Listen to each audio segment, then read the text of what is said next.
জয় শ্রীহরি। আজকের বিষয় খুব সুন্দর।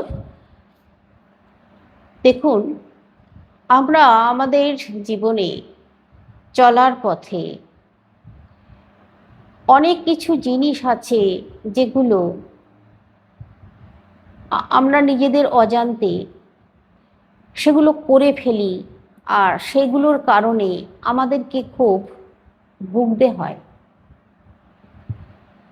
যেমন ধরুন, দান করা খুব ভালো।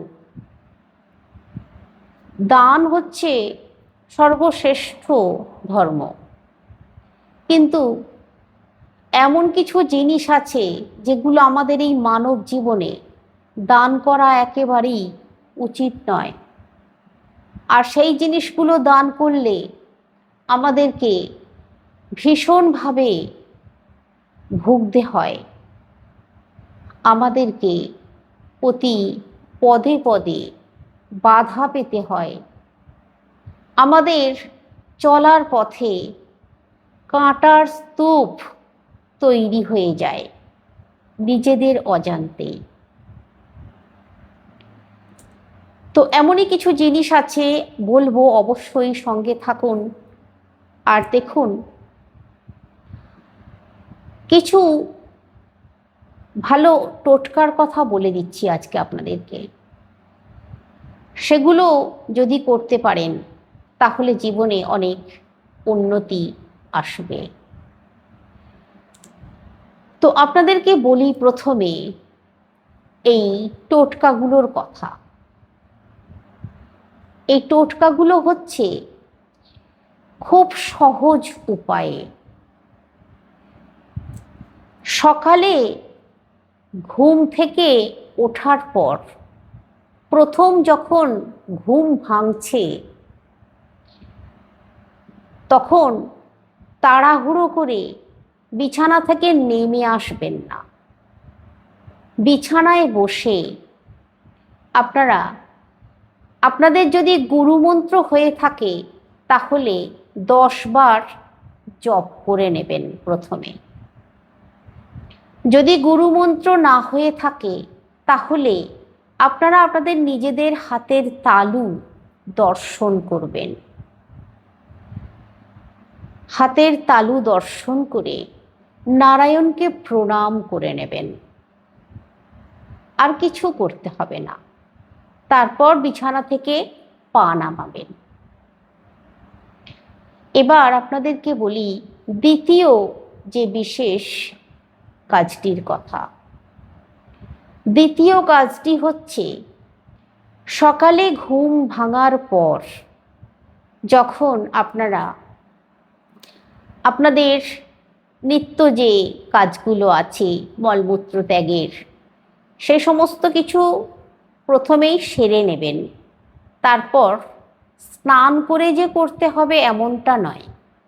জামা কাপড় ছেড়ে শুদ্ধ বস্ত্র পরে হাত মুখ ভালো করে ধোয়ার পর আপনারা আপনাদের ঠাকুর ঘরে আগের দিন একটু জল বসিয়ে রাখবেন, যে কোনো পাত্রে।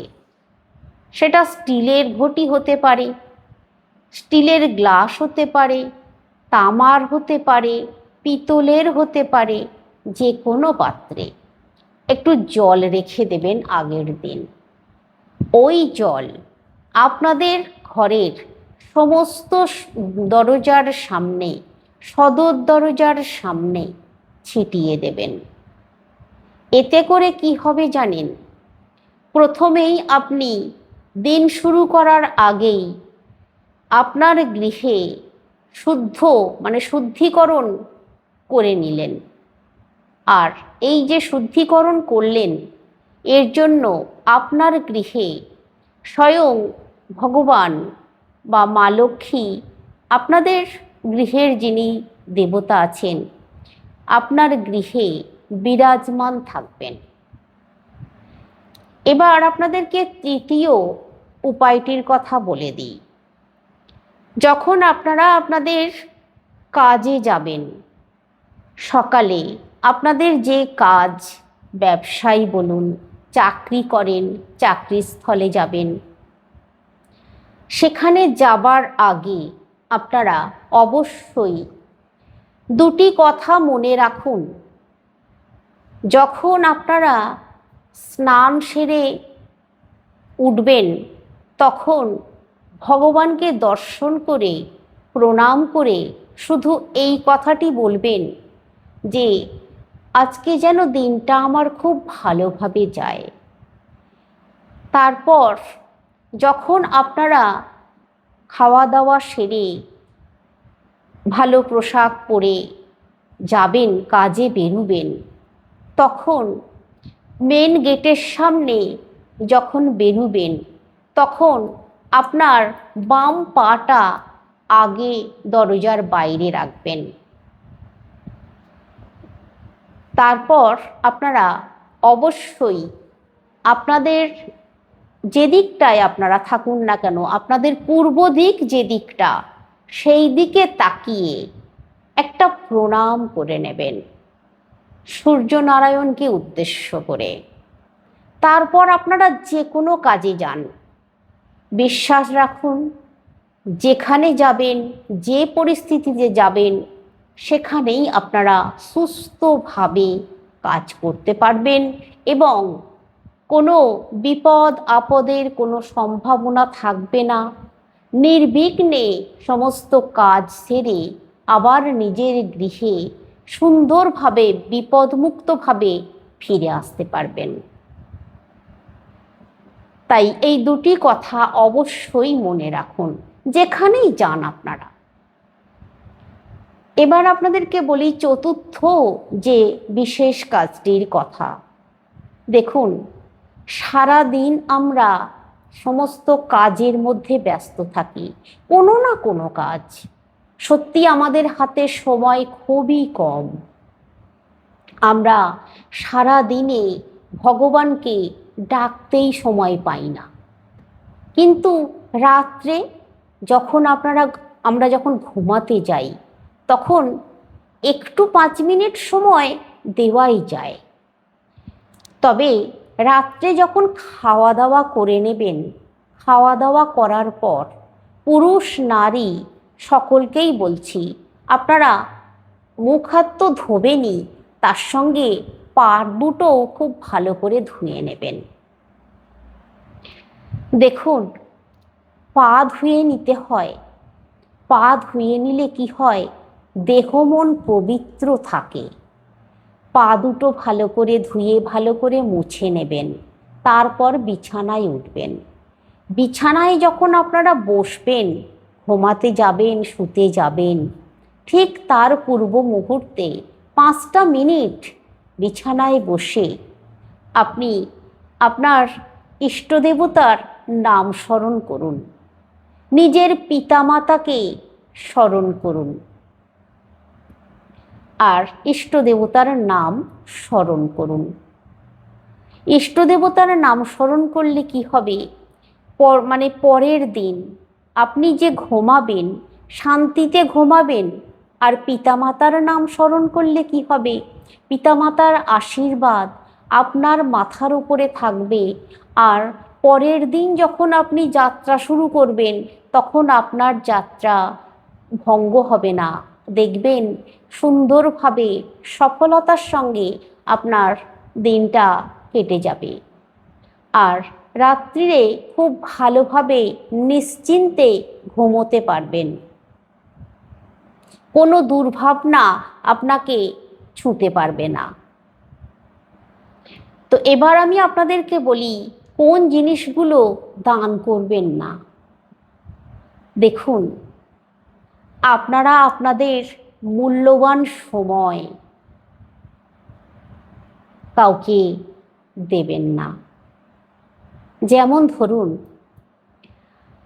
আপনি হয়তো কিছু ভাবছেন বা ভেবেছেন, আপনার কাজ আছে, কিন্তু আপনি এতটাই উদার মানুষ, হয়তো আপনাকে আপনার কোনো বন্ধু বান্ধব আত্মীয় স্বজন আপনি যে জিনিসটা কাজের কথাটা ভেবেছেন সেই মূল্যবান সময়টাতেই আপনাকে দিয়ে কোনো কাজ করানোর জন্য আপনাকে ডাকছে, খুঁজছে। আপনি হয়তো সবসময়ই তার করে দেন কাজ, যখনই ডাকে তখনই করে দেন, কিন্তু এটা মনে রাখুন, আপনি যদি একটা দিন তাকে সময় দিতে না পারেন, তাহলে কিন্তু সে আপনাকে গালাগাল দিতে ভুলবে না। তাই আপনার যে মূল্যবান সময়টা, আপনি যে কাজটা করছেন, সেই কাজটা ফেলে রেখে অন্যকে সময় দেওয়া, এটা কখনোই করা উচিত হবে না। এবার আপনাদেরকে দ্বিতীয় যে জিনিসটার কথা বলবো, দ্বিতীয় যে কথাটা বলবো, এটা হচ্ছে আপনার পরিকল্পনার কথা। আপনি কিছু ভালো ভাবনা ভাবছেন, ভেবেছেন, আর এই যে ভাবছেন, ভেবেছেন, এই যে পরিকল্পনা করছেন, খুব ভালো একটা কাজের সিদ্ধান্ত নিতে চলেছেন, এই পরিকল্পনার কথা কাউকে বলবেন না। বললে কি হবে জানেন? আপনার পরিকল্পনাটা ভেস্তে যাবে। কোনো কাউকে বললে সে তার মতামত আপনার উপরে পোষণ করার চেষ্টা করবে, আপনাকে সেই কাজে সহযোগিতা তো করবেই না, নানান রকমভাবে আপনাকে অন্যদিকে মোড় ঘুরিয়ে দেবার চেষ্টা করবে। তাই নিজের সিদ্ধান্ত নিজে নেবেন, নিজে যে পরিকল্পনা করছেন কাজের করুন। যখন আপনি সফল হবেন সেই কাজটায়, তখন তারা দেখুক, তখন আপনি বলতে পারেন, কিন্তু তার আগে কাউকে বলাটা উচিত হবে না। এবার আপনাদেরকে বলবো যে পয়েন্টের কথা, এটা হচ্ছে নিজের ভেতরের দুঃখের কথা, হতাশার কথা মুখ ফুটে কারোর কাছে প্রকাশ করা উচিত নয়। বন্ধু বান্ধব, আত্মীয় স্বজন, পরিজন, কারোর কাছে নিজের দুঃখের কথা, নিজের হতাশার কথা বলতে নেই। এতে করে কি হয় জানেন? আপনাকেই হাতিয়ার করবে, আপনাকে ব্যবহার করবে, আর সুযোগ পেলেই আপনার ওই খোঁড়ায় খোঁচাবে, ওই দুঃখে আপনাকে খোঁচাবে। এতটুকু ভুল করবে না। তাই নিজের কষ্টটা নিজের মধ্যেই রাখতে হবে। সেই নিজের কষ্টর মধ্যে থেকে নিজেকে বের করে আনার চেষ্টা করতে হবে। কাউকে বললে কেউ আনন্দ পাবে, আর কেউ খোঁচাতে শুরু করবে। এবার আপনাদেরকে বলবো, নিজের অতীতের কথা, অতীতের কথা কখনো, অতীতের যে কোনো কথা নিজের মানুষের কাছেও বলতে নেই, নিজের পরিবারের লোকজনেদের কাছেও বলতে নেই। আর সব সময় অতীতটাকে পিছনে ফেলে আসতে হয়, বর্তমানকে জড়িয়ে ধরে বাঁচতে হয়, তবে ভবিষ্যতের উন্নতি হয়।